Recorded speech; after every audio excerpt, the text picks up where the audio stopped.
G'day guys, before we hop into today's vlog, I just want to remind you to hit that subscribe button. From now on, I'm going to be putting out daily vlogs every single day. I'm going to be tracking my process, playing these 1-2-6 max games, hopefully moving up in stakes. But even if I don't, you'll get to watch me fall on my face every single day on this YouTube channel. So make sure you hit subscribe so you get the new videos as they come out every single day.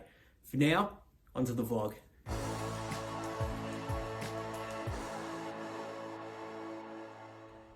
G'day guys, welcome back to the vlog. It is currently 7 AM here on a Sunday morning in Melbourne. I did end up taking the entirety of Saturday off, did not play a single hand of poker all day.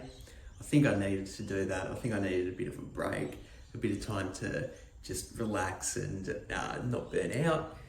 I did start to feel myself fatigued towards the end of my Friday afternoon session, and then I was like, okay, this is what happened the last time I started a downswing. So the fact that I did punt off one buy-in on the Friday session, let's just stop. Let's nip this thing in the bud right now. Let's just keep it as a one buy-in thing and just take a break before we start downswinging and lose like 10 buy-ins again. So that was the plan for yesterday. I did not play a single hand of poker, but definitely going to hop back into it today. Bit of a later start. I did want to take the time to slip in a bit just to avoid as much burnout as I can. So I'm fully rested. I'm about to get a feed. But after I get the feed in, I'm going to get to these poker hands and try and get out that 1,500. Okay, so it's about 8 AM at the moment. Just finished breakfast. Feeling pretty good physically. Like I'm ready to go play some poker. I do have a bit of anxiety though, just because I did wake up so late in the day. I do feel like it's going to cost me a lot of productivity on the day when I just essentially wasted 2 hours just sleeping in bed.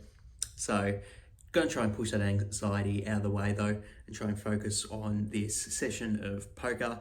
For today, I really do want to do what I've always done when I've sort of had an A-grade level performance, and that's just practice a lot of self-talk, really make sure that all my decision making throughout the hands is logical, and hopefully that'll carry me through to an A-grade level of play. Still going to try and get in those 1,500 hands, so then hopefully sleeping in didn't cost us that daily hand goal. So without further ado, let's get in and see if we can do it.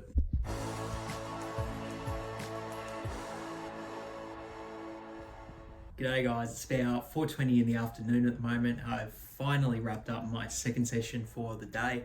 Ended up getting in a total of 6 hours and 44 minutes of play for 1,523 hands. So I did end up losing 245 on the session, unfortunately. But as far as my gameplay grade goes, I'm still going to give myself a B+.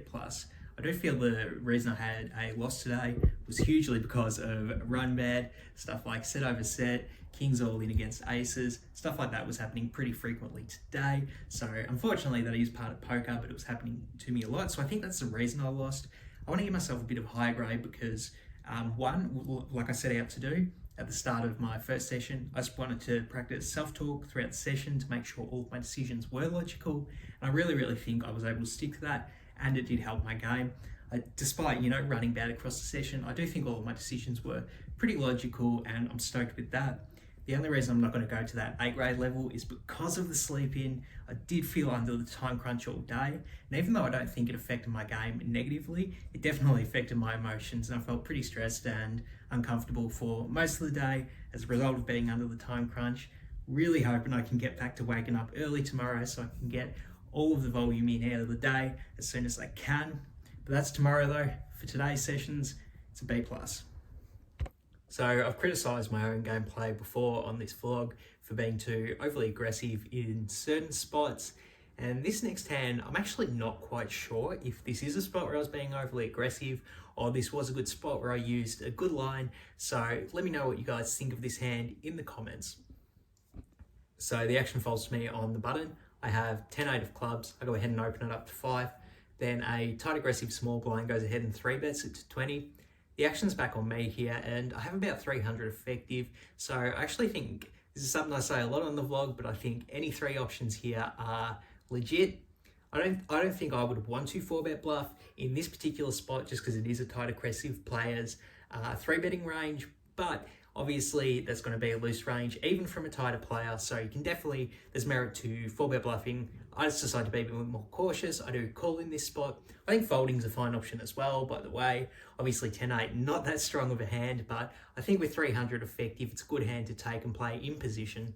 So I do throw in the call, and then we go heads up to a flop, 9-7-7 rainbow, and then the small blind 3-better actually checks it over to me. And then I think I have a really good spot to start semi-bluffing when he checks it over. I think when he checks it over, he has a lot of hands in his range that are like overcards to the 9. So what I mean by that, like hands like ace king, ace queen, king jack, stuff like that. I definitely think they are going to check those a lot on this flop in particular. So obviously I want to start betting to bluff them off of that when I only have 10 high.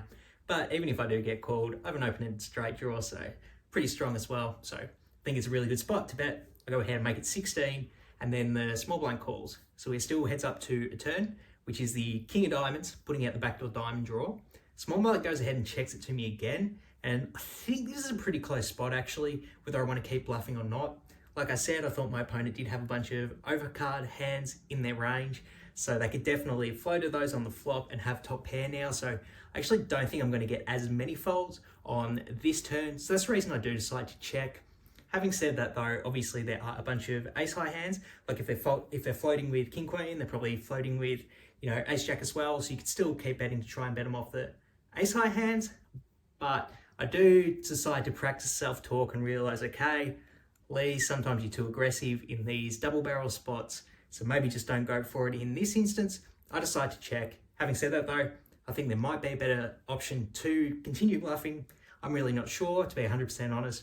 I can see reasons for both. I just decide to check, and then we go heads up to a river, which is the 9 of spades. Very interesting card. Small blind goes ahead and checks it to me here, and my initial reaction is, okay, Leigh, you don't want to be too overly aggressive and bluffing off your stack. You should probably just check and give up.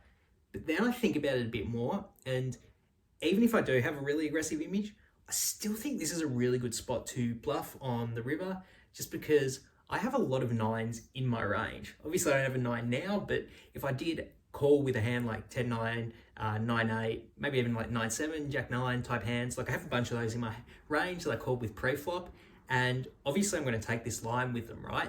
Like I'll bet the flop, and then when he calls, I'm going to check it to king high turn. So I can very, very credibly represent a 9 here. So when I do have a hand like 10-8, it blocks my opponent from having both 10-9 suited and 9-8 suited. I think this is a really, really good hand to use as a bluff here.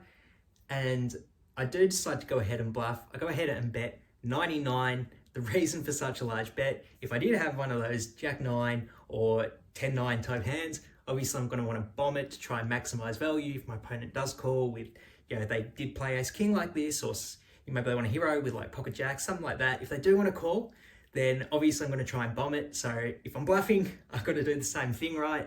Otherwise it's going to be obvious one way or the other. So I go ahead and bet 99, and then my opponent is in the tank. I'll watch their time dial go, and then they eventually fold. So absolutely stoked we got the overbet bluff through on the river. I'm not quite sure how I feel about the hand in retrospect though. It might be a bit too overly aggressive, and I can sort of bet smaller and get my opponent to fold out some ace high type hands on the river. But like I said, I think that might be a bit of an unbalanced approach. If I did have a 9 here, I would absolutely want to overbet this river. So I'm kind of in two minds about this hand. Definitely on the river, but also the turn. Even pre-flop actually.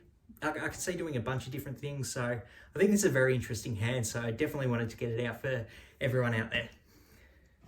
So let me know what you think about this hand in the comment below. Very curious to hear you guys' opinion on it, but for now, it's going to wrap up the vlog. Thank you so much for watching as always. I'm going to go edit this thing and try and get it out for you guys, so I'm out of here. Peace.